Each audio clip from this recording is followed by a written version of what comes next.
बुद्ध ने डाकू को बनाया संत। उंगली माल का हृदय परिवर्तन। दिल छूने वाली कहानी।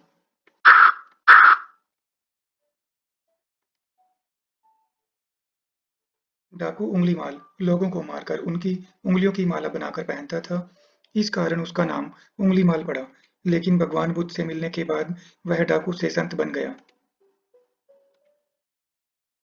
लोगों को मारकर उनकी उंगलियां काटकर माला पहनने वाले श्रावस्ती के खूंखार डाकू को सभी उंगली माल नाम से जानते हैं। लेकिन उनके बचपन का नाम उंगली माल नहीं था और न ही वह बचपन से हिंसक प्रवृत्ति का था, बल्कि वह एक भटका हुआ विद्वान ब्राह्मण था जिसे गुरु के श्राप के कारण लोगों की हत्याएं कर उंगली काटनी पड़ी और इस कारण उसका नाम उंगली माल पड़ा।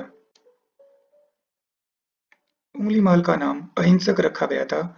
कहा जाता है कि कौशल नरेश सम्राट के प्रसेनजित दरबार के राजपुरोहित के घर पर अहिंसक का जन्म हुआ था।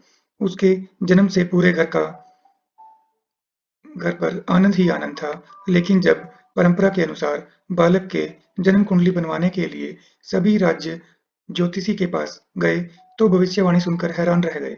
राज्य ज्योतिषी ने बताया कि जिस अशुभ योग में बालक का जन्म हुआ है, ऐसे लोग डाकू या हत्यारे बनते हैं।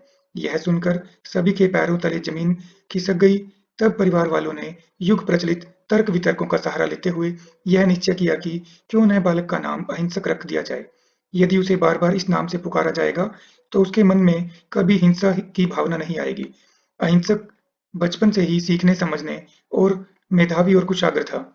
वह अपने अन्य साथियों से भी सभी मामलों में आगे रहता था। उसके गुणों से केवल गुरु ही नहीं बल्कि आचार्य की पत्नी यानी गुरु माता भी प्रसन्न रहती थी और उसे सौम्य व्यवहार रखती थी। इस कारण अहिंसक के कुछ साथियों ने उसको ईर्ष्या करने लगे। सभी अहिंसक से उलझने की कोशिश करते थे, लेकिन जीत अहिंसक की ही होती है। तब एक दिन उसके साथियों ने अहिंसक को नीचा दिखाने की योजना बनाई और आचार्य के मन में अहिंसक के प्रति घृणा भाव उत्पन्न करने के लिए कह दिया कि अहिंसक गुरु माता के प्रति कुदृष्टि रखता है।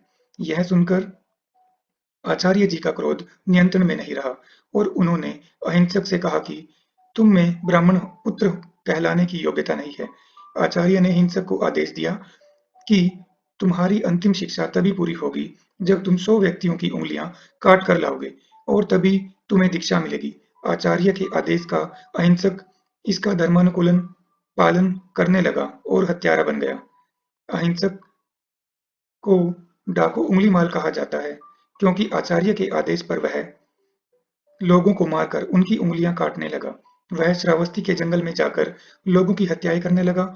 वहां जितनी हत्याएं करता था उनकी उंगलियां काटकर उसे मालाओं में पिरो लेता था, जिससे हत्याओं की गिनती की जा सके और उंगलियां गायब न हो। इसी के कारण उसे उंगली माल नाम मिला। कहा जाता है कि जब श्रावस्ती में उंगली माल का ब्याह था, तभी भगवान गौतम बुद्ध अपना वर्षावास करने यहाँ आए हुए थे। लोगों ने गौतम बुद्ध को उंगलीमाल के आतंक के बारे में बताया, लेकिन वे मौन धारण करते हुए जंगल की ओर चलते गए।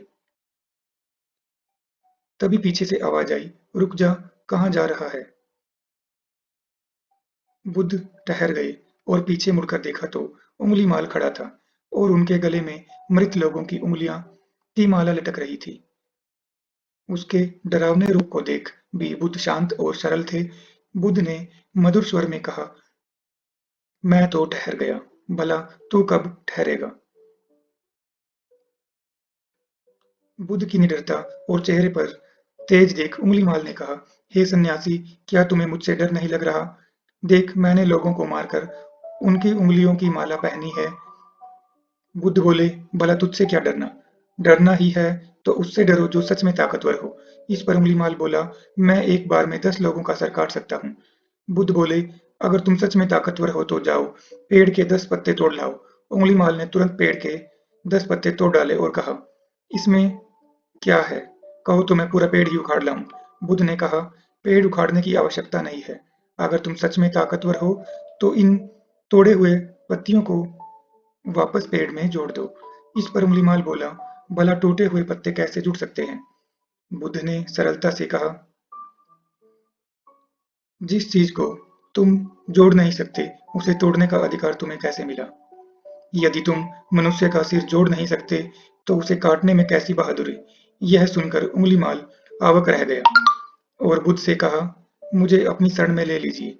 यह कहते हुए उँगलीमाल ने अपने तलवार नदी में फेंक दिए और बुद्ध ने चरणों में जा गिरा। भगवान बुद्ध ने आ भिक्षु कहकर उँगलीमाल को दीक्षा दी। यह भगवान बुद्ध का चमत्कार ही था, जिससे उँगलीमाल भिक्षु बन गया।